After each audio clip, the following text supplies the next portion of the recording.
Hey friend.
guess it's a slow blues kind of day. I I had a really interesting I read a really interesting article yesterday in The Economist of all places. Not where I get the bulk of my spiritually inspired ideas, but some good keep your feet on the ground knowledge. Not a bad thing every once in a while. And it was talking about, I won't talk about the details of the article, but it was basically, the sort of crux of it was about the nature of art and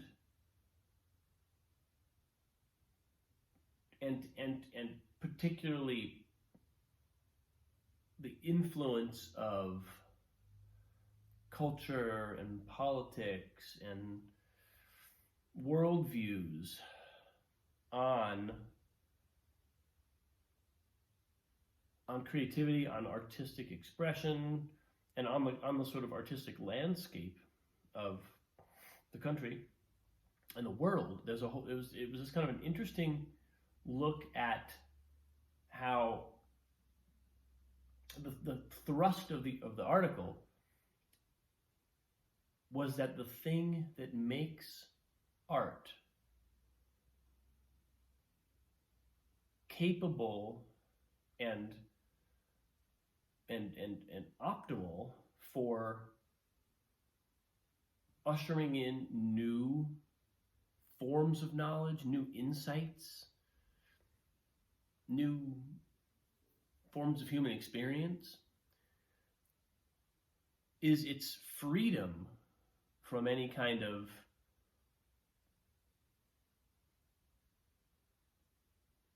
prefigured ideological intentions. And in some ways, the article was kind of doing a survey of some of the ways that that's not the case in various domains and in various kind of realms of creativity and art and music, theater, film. But it kind of, it reminded me, it took me back to an insight that I believe I articulated either yesterday on this post or a couple days ago, where, creativity is a marriage between finite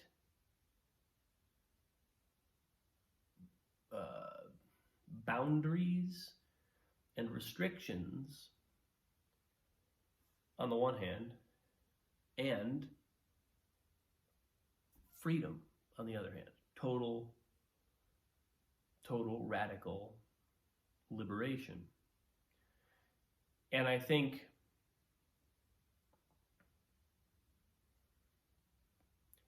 as I negotiate this in my own work and in my own journey, I definitely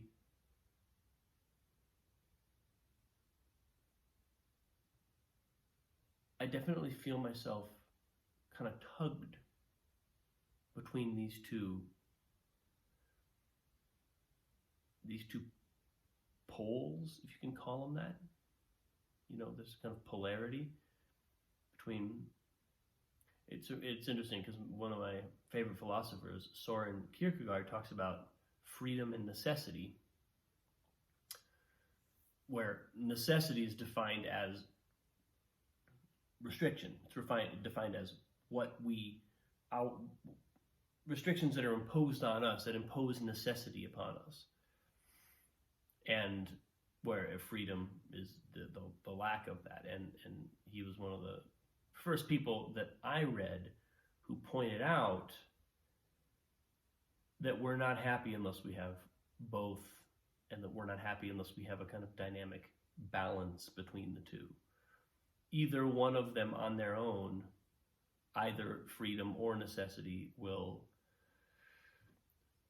leave us unsatisfied and feeling either stifled and restricted or rudderless and untethered. And so reading this article yesterday really kind of, it sort of, I mean, on the one hand, it gave me an interesting little glimpse of the nature of what's happening to the American creative landscape and how art is and is not managing to remain fully autonomous, fully free. And obviously by that I don't mean fully free, but I mean ideologically free, not sort of employed in the service of ideology, because that's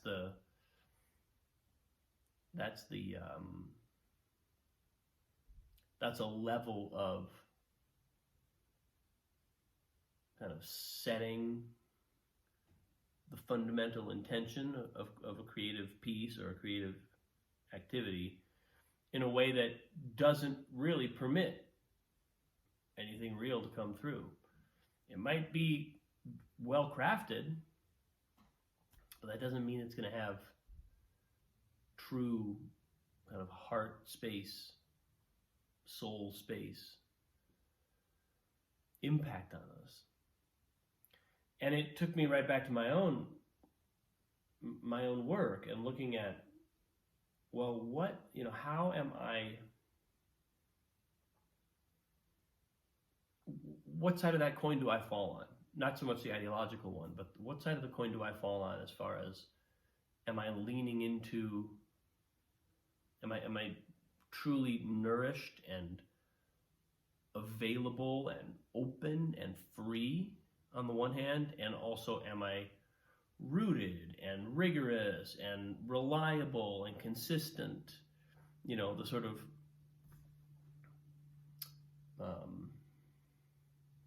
logos and eros balance. Where do I fall in that? Apollo and Dionysus is my favorite sort of encapsulation or embodiment of the two forces. And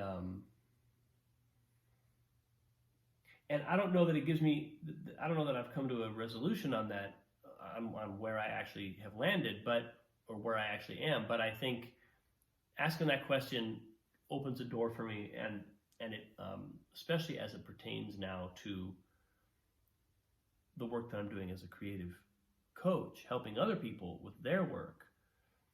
It gives me a real sense of,